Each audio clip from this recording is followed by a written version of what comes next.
શ્રી ગણેશાય નમઃ। આપ સર્વેનો ધાર્મિક વર્લ્ડમાં ફરીથી હાર્દિક સ્વાગત છે। મિત્રો, આજે આપણે સાંભળીશું પુરુષોત્તમ માસની કથાનો અધ્યાય 8મો મુનિ મેઘાવી અને સાસુ વહુની કથા પણ સાંભળીશું। તો આપ વિડીયોને અંત સુધી જરૂરથી નિહાળજો અને વિડીયોને લાઈક કરવાની સાથે શેર પણ જરૂર કરજો। સુતપુરાણી બોલ્યા, હે મુનિ શ્રેષ્ઠો, ભગવાન વિષ્ણુ અને ભગવાન શ્રી કૃષ્ણનો સંવાદ સાંભળીને અતિ હર્ષિત થયેલા નારદે ભગવાન નારાયણને પૂછ્યું। ભગવાન વિષ્ણુ પુરુષોત્તમ માસને વૈકુંઠમાં લઈ આવ્યા તે પછી શું બન્યું તે કહો। ઉપરાંત અર્જુન કૃષ્ણની કથા પણ જણાવો, કેમ કે અર્જુન કૃષ્ણની કથા લોકોને હિતકારક છે। ભગવાન નારાયણે જણાવ્યું, હે નારદ, ભગવાન વિષ્ણુએ પુરુષોત્તમ માસને પોતાને ત્યાં વસાવ્યો, તેથી તે પ્રસન્ન થયો। સાથે સાથે ભગવાન વિષ્ણુને પણ સંતોષ થયો। હે નારદ, હવે શ્રી કૃષ્ણ અને પાંડવો વચ્ચે કામ્યક વનમાં શું બને છે તે તને હું કહું છું। ભગવાન શ્રી કૃષ્ણ યુધિષ્ઠિરને ઉદ્દેશીને બોલ્યા, હે ધર્મરાજા, તમે 5 ભાઈઓ અને દ્રૌપદી રાજપાઠ ત્યજીને જંગલમાં ભટકો છો ને પારાવાર દુઃખ વેઠી રહ્યા છો। આ દુઃખમાંથી મુક્ત થવા માટે તમારે પુરુષોત્તમ માસનું વ્રત કરવું જોઈએ। તમે તમારા શત્રુઓના ભયથી આ વ્રત ભૂલી ગયા હશો, તેમાં તમારો દોષ નથી। પોતાના ભાગ્યને આધારે માનવીને દુઃખ વેઠવું પડે છે। તમારા દુઃખનું બીજું પણ એક કારણ છે। દ્રૌપદી પૂર્વ જન્મમાં મેઘાવી ઋષિની પુત્રી હતી। તેને ઘણા લાડકોડમાં ઉછેરવામાં આવી હતી। રૂપ ગુણમાં તે અજોડ હતી, બધી કલાઓમાં તે પારંગત હતી। એક સમયે પડોશમાં રહેતી પોતાની સખીને પોતાના બાળકને રમાડતી જોઈ એને પણ સંતાન સુખની ઈચ્છા જાગી। તે વિવાહ યોગ્ય થઈ ચૂકી હતી, છતાં તેનો વિવાહ થયો નહોતો। તેને થયું કે જો માતા જીવતી હોત તો પોતાને ક્યારની પરણાવી દીધી હોત। પિતા આ બાબત પ્રત્યે કેમ ઉદાસીન છે તે મને સમજાતું નથી। એક બાજુ ઋષિ કન્યા મેઘાવતી આવી ચિંતા કરી રહી હતી, ત્યારે બીજી બાજુ મેઘાવી ઋષિ પુત્રીના વિવાહ કરવાની ચિંતામાં જ હતા। યોગ્ય મૂર્તિઓ નજરે ન પડતા તેઓ વરની શોધમાં બહાર નીકળી પડ્યા। અનેક સ્થળે ઘૂમવાથી મેઘાવી ઋષિ માંદા પડી ગયા। મહા મુસીબતે તે પોતાના આશ્રમે પાછા ફર્યા। તેમનાથી ઉઠી બેસી શકાતું નહોતું। તે બેભાન અવસ્થામાં પડી રહેતા હતા। પિતાની આ દશા જોઈ મેઘાવતી મૂંઝાઈ ગઈ।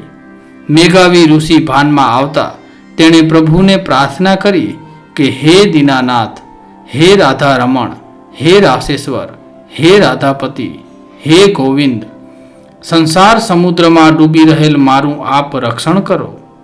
આપની કૃપા વગર મારું દુઃખ દૂર થઈ શકે તેમ નથી।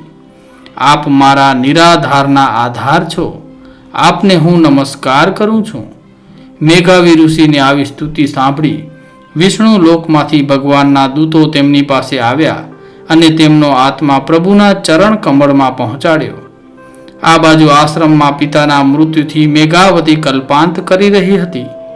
મેઘાવતીએ પિતાના શબને પોતાના ખોળામાં રાખ્યું અને રડતા રડતા બોલવા લાગી, હે પિતા, આપ મને નોંધારી મૂકીને ચાલ્યા ગયા। મારે માતા, બહેન, ભાઈ, બીજું કોઈ સગું નથી। મને કોને આશ્રય છોડીને ચાલ્યા ગયા? મારી સાર સંભાળ કોણ લેશે? આ જગતમાં હું એકલી કેવી રીતે રહીશ અને કેવી રીતે જીવી શકીશ? મેઘાવતીનો આવું આક્રંદ સાંભળી આજુબાજુમાં રહેલા ઋષિ મુનિઓ દોડી આવ્યા। તેમણે મેઘાવતીને આશ્વાસન આપ્યું અને મૃત્યુ પામેલ મેઘાવીના દેહને અગ્નિદાહ કર્યો। આ પછી મેઘાવતીએ પિતાની પાછળ યોગ્ય શ્રાદ્ધ, તર્પણ, દાન વગેરે કર્યું। તે આશ્રમમાં એકલી રહી। જેમ ગાય વિનાનું વાછરડું તરફડે તેમ આશ્રય વિહોણી તે તરફડવા લાગી। સમય વીતતા તેનું દુઃખ ધીમે ધીમે વિસારે પડવા લાગ્યું। અહીં બૃહદ નારદીય પુરાણના પુરુષોત્તમ મહાત્મ્યનો મુનિ મેઘાવી નામનો 8મો અધ્યાય સંપૂર્ણ થાય છે। હવે આપણે સાંભળીએ પુરુષોત્તમ માસની પવિત્ર કથા, સાસુ વહુની કથા। કનકપુર નામે એક ગામ તે નદીને કિનારે આવેલું હતું। તેમાં મણિબહેન તેમના દીકરા અને વહુ સાથે રહે. સવાર પડતા દીકરો ખેતરે જાય અને દીકરાની વહુ ઘરનું બધું કામકાજ કરે. મણિબહેન આખો દિવસ નવરા એટલે આજુબાજુ પડોશમાં જઈ વાતો કરે. ઘેર બેઠા પડોશણને બોલાવી ગપ્પા હાંક્યા કરે. આમ આખો દિવસ પૂરો કરે. તેમને ધર્મ ધ્યાનમાં બહુ રસ નહોતો. ગપ્પા મારવામાં અને વાતો કરવામાં તે એકા હતા.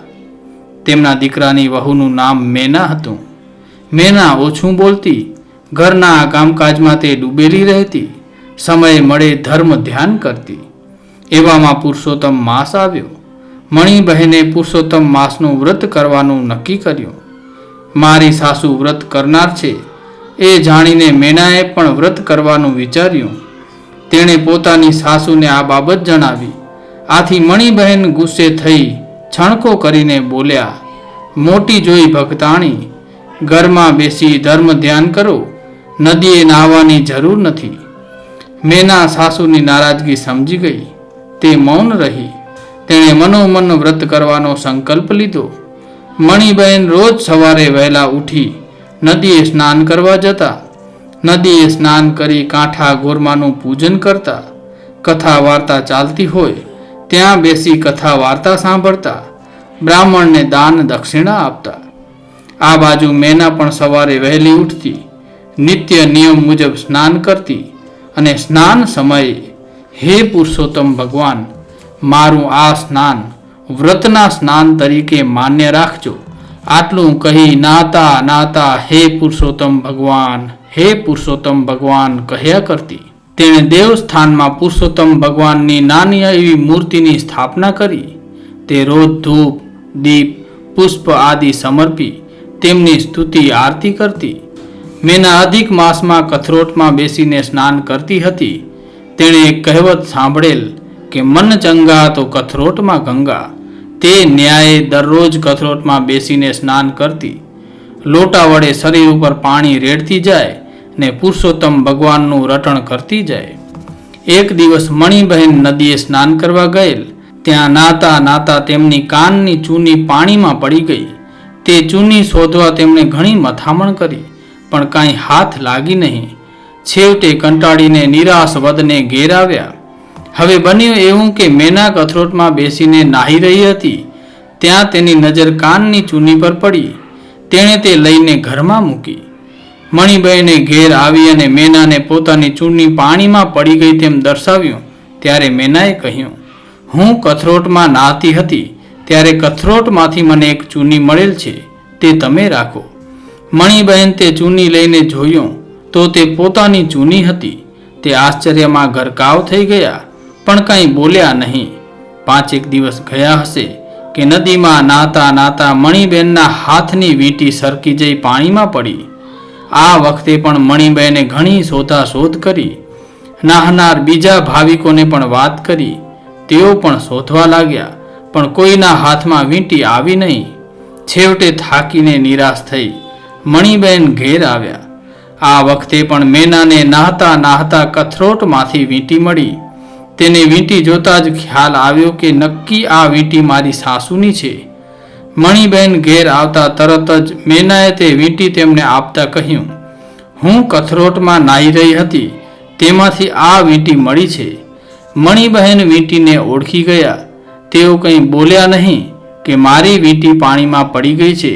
તેમણે મનોમન વિચાર્યું, ચૂની અને વીંટી નદીના પાણીમાં પડે અને જ્યારે નીકળે છે કથરોટમાં, આમાં નક્કી કંઈક ચડિતર છે. મેના મેલી વિદ્યા જાણતી લાગે છે. અગર તે ચૂડેલ હોય, આના વગર આમ બની શકે નહીં. મણિબહેનના મનમાં ગભરાટ વ્યાપ્યો. આ વહુ અમારું ધનોત પનોત કાઢી નાખશે, અમને શાંતિથી જીવવા નહીં દે. આ તો આ વાત છે, કાલે ઉઠીને તેના છોકરાઓ થાય, તેને આ ભરખી જાય તો અમારા વંશનો નાશ થાય. આના માટે મારે કોઈ ઉપાય કરવો પડશે. પુરુષોત્તમ માસ પૂરો થાય તે પછી તેની વાત. સાંજે તેનો દીકરો ખેતરેથી આવ્યો. મણિબહેને તેને મીઠું મરચું ભભરાવીને બંને પ્રસંગની વાત કરી. દીકરો સમજુ હતો તેથી કંઈ બોલ્યો નહીં. આગળ આગળ જોયું જશે તેમ તેણે મનમાં વિચાર્યું. પુરુષોત્તમ માસ પૂરો થતાં મણિબહેને ઉજવણું કર્યું. તેમણે યજ્ઞ કરાવ્યો. તેમાં ઘણા બ્રાહ્મણો, વ્રત કરનારાઓ અને સગા સંબંધીઓને નોતર્યા. યજ્ઞ પૂરો થતાં યજ્ઞમાં શ્રીફળ હોમવામાં આવ્યું કે તરત જ એક ઘેબી અવાજ આવ્યો, હે મણિબહેન, તમે બધાએ મારું પુરુષોત્તમ માસનું વ્રત કર્યું, યજ્ઞ કર્યો, દાન દક્ષિણા આપી, મને સંતોષવા પ્રયત્ન કર્યો, તે ઠીક છે, પણ આખા ગામમાં શ્રેષ્ઠમાં શ્રેષ્ઠ વ્રત તમારા દીકરાની વહુ મેનાએ કર્યું છે. તેણે મારી પૂર્ણ શ્રદ્ધા સાથે ભક્તિ કરી છે. તેનાથી હું સંતુષ્ટ થયો છું. હું તેને આશીર્વાદ આપું છું. તેનું કલ્યાણ થશે. આટલું બોલી ઘેબી અવાજ બંધ થયો. યજ્ઞમાં આવનાર બધાએ મેનાના ઘણા વખાણ કર્યા. મણિબહેનને પણ સાચી વાત સમજાઈ ગઈ. બોલો પુરુષોત્તમ ભગવાનની જય.